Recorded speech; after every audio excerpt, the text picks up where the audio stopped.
Quand j'étais petit, je voulais faire plein de trucs. Faire du karaté pour devenir aussi fort que Bruce Lee, apprendre le piano parce que j'avais adoré celui qu'on m'avait offert pour mes 5 ans, ou encore devenir pizzaiolo parce que jongler avec la pâte, croyez-le ou non, pour moi c'était le truc le plus stylé au monde.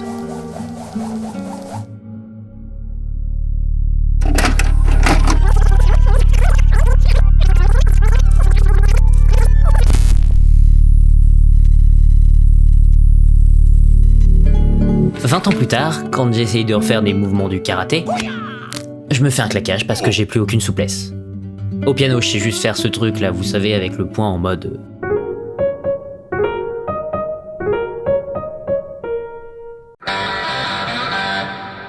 Et pizzaiolo, je ne fais même pas mes pizzas moi-même.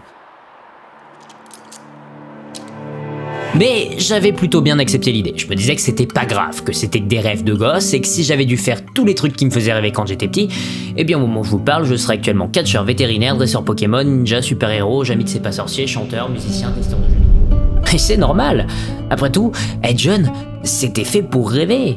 Être adulte, par contre, c'était accepter qu'on ne pouvait pas tout faire. Mais qu'est-ce que j'ai fait d'autre à côté ? Je suis en réalité une framboise. Moi je suis une orange, toi t'es une fraise, alors comment on peut avoir un bébé framboise ? Tu m'as trompé !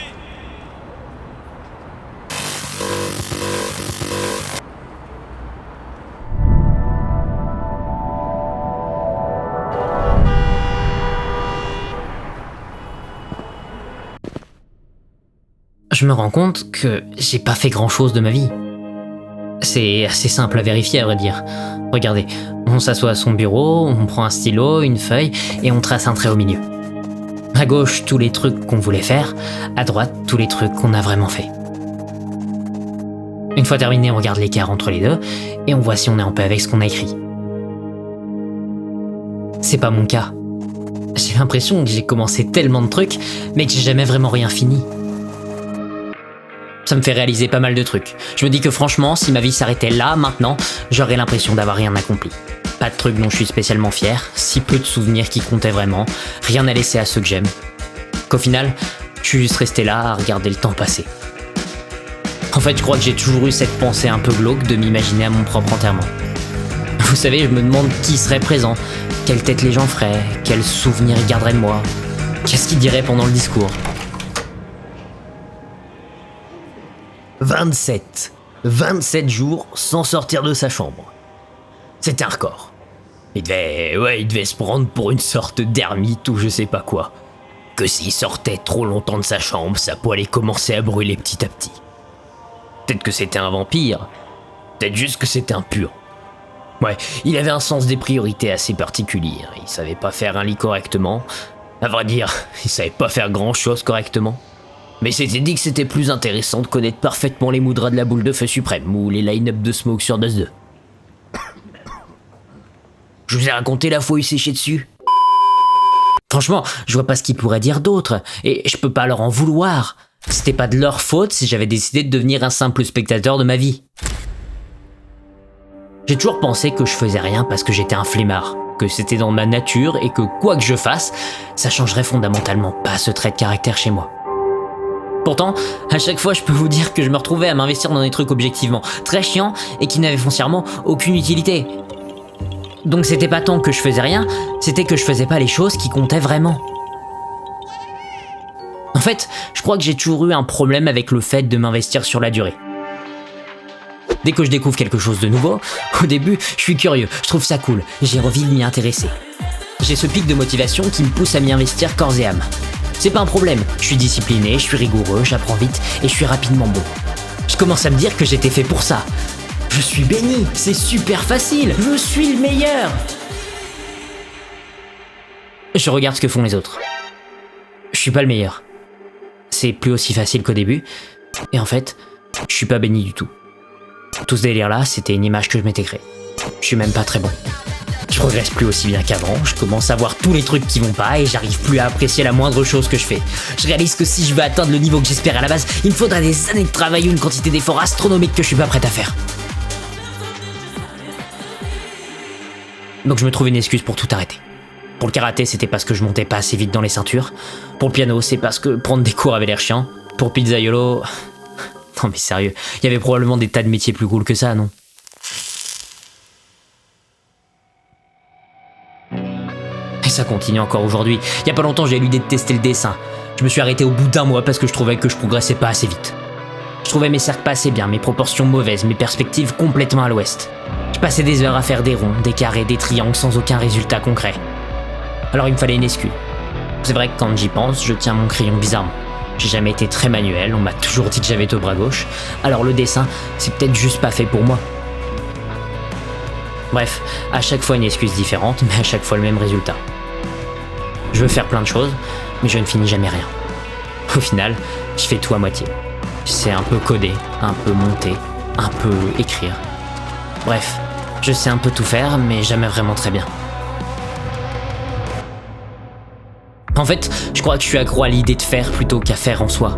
Si vous préférez, j'aime imaginer, mais je déteste passer à l'action. J'ai vécu plus de choses dans ma tête que dans la vraie vie. Dans ce monde imaginaire, j'ai réussi sur YouTube, les plus grands du milieu reconnaissent mon travail, on se bat même pour bosser avec moi. Je m'imagine ces scénarios qui n'arriveront jamais parce que je ne fais rien pour que ça se réalise dans la vraie vie. Je peux passer mes journées à vivre comme ça dans ma tête sans jamais rien faire d'autre à côté. Et ça me rend heureux. J'ai l'impression que ça me procure plus de dopamine que si j'essayais vraiment. Quand je suis dans ma tête, tout a l'air atteignable, les efforts n'en sont pas, les problèmes effacés par le simple pouvoir de la pensée. Je peux battre n'importe qui au karaté, je peux jouer n'importe quelle musique au piano, je peux jongler mieux que personne avec la patte. Dès que j'essaye de faire la même chose dans la vraie vie, mon cerveau panique. Celui qui me faisait croire que j'étais capable de tout se retourne contre moi. Tout d'un coup, je ne vois plus la réussite, mais l'échec. Plus les solutions, mais uniquement les problèmes. Un peu comme si je préférais m'empêcher d'agir plutôt que de briser l'illusion.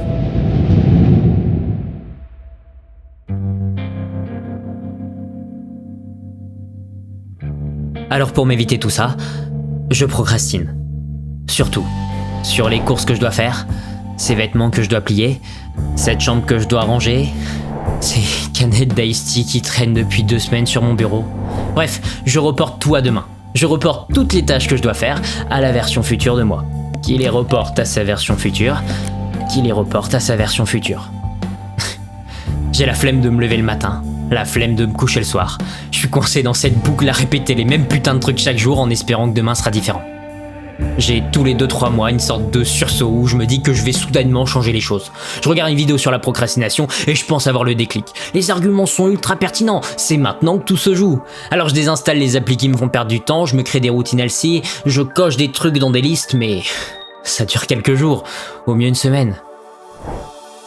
Le truc que j'ai mis du temps à réaliser, c'est que je me suis jamais motivé tout seul. Jamais. À l'école, par exemple, ça marchait bien parce que j'avais des deadlines partout, la pression des notes et cette compétition malsaine que j'entretenais avec les autres élèves. En fait, j'ai l'impression d'être un putain d'animal, que le seul truc qui me motive vraiment, c'est soit la peur, soit ce putain d'ego. Des fois, je procrastine sur une vidéo pendant des semaines et il suffit que je tombe sur une vidéo qui est super bien pour que je devienne jaloux et que ça me motive à bosser à nouveau. C'est bien beau de faire des vidéos sur l'ego, mais il faudrait peut-être appliquer ses propres conseils. Je sais pas ce que je dois faire en fait, j'ai l'impression que je me suis réveillé trop tard, que j'ai gâché une grande partie de mon potentiel et que quoi que je fasse, j'ai accumulé un retard sur les autres que je rattraperai jamais. Mon avenir, j'aurais dû le construire bien plus tôt, j'aurais dû me projeter long terme, c'était pas le temps qui me manquait. J'en avais après l'école, j'en avais pendant le week-end, mais je préférais les passer dans la paresse. Ce temps, j'aurais pu en faire quelque chose dont je suis vraiment fier. J'aurais dû tenter de nouvelles choses, j'aurais dû persévérer quand ça devenait dur.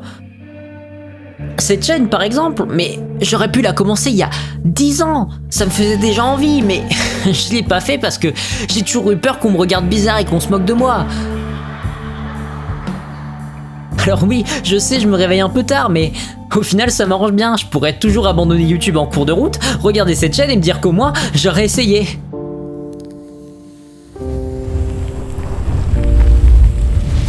Un mensonge que je me raconterai avec plaisir, pour pas avoir à penser au fait que j'aurais pu faire mais tellement mieux si je m'étais lancé plus tôt. Maintenant que je suis dans la vingtaine, j'ai l'impression que le temps que j'ai à ma disposition servira juste à sauver les meubles, pas à construire quelque chose. C'est pour ça, maintenant, je fais juste le strict minimum et j'anesthésie mes ambitions avec des plaisirs éphémères. Je sais que c'est pas bien, je sais que si je continue comme ça, au mieux d'ici 30 à 40 ans, j'aurai le corps brisé par des années de laisser aller et l'esprit rongé par le regret. Et c'est uniquement si je vis jusque-là. Au final, la seule chose dont je peux vraiment être sûr, c'est que je vais mourir un jour. Une pensée qui me quitte jamais vraiment et qui me terrifie. Parce que si je suis pas immortel, j'aurai pas éternellement la possibilité de tout remettre à demain. J'ai un temps limité, dont je ne sais même pas la quantité restante. Je pourrais mourir demain que je ne le saurais même pas. Et si par chance je le savais, je me rends compte que je ferais pas du tout les choses de la même manière. Je gérerais beaucoup mieux mon temps, tout aurait beaucoup plus d'importance. Si j'apprenais que j'étais malade, mais je pense que le premier truc qui me viendrait à l'esprit, ce serait de retracer tous mes choix de vie. Je me remémorerais en boucle tous ces moments de vide où je faisais rien, tous ces instants que j'aurais pu passer avec mes proches, toutes ces choses que j'ai pas osé dire ou faire par pudeur, fierté ou lâcheté. Je me précipiterais pour essayer de corriger le maximum d'erreurs que j'ai faites pour avoir le moins de regrets avant de partir. Bizarrement, à ce moment-là, je serais enfin capable de dire je t'aime, enfin capable de vivre sans en avoir quelque chose à foutre du regard des autres, et surtout enfin capable d'utiliser décemment le peu de temps qui me reste. Et au final, encore une fois, j'aurais tout fait au dernier moment. Mais je suis pas malade. Rien m'empêche de faire tout ce que je viens de dire, mais pourtant, je le fais pas. Alors, si je devais vous donner un seul conseil, je vous dirais... Ne faites pas comme moi. Gardez à l'esprit que chaque journée que vous passerez à procrastiner, ce sera du temps que vous ne récupérerez jamais. Chaque jour vous rapprochera un peu plus de la mort, et chaque jour rendra votre temps encore un peu plus précieux.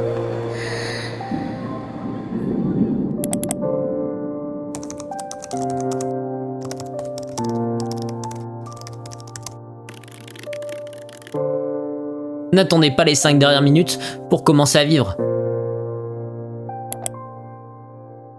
Et moi, encore une fois, je ferai ça demain.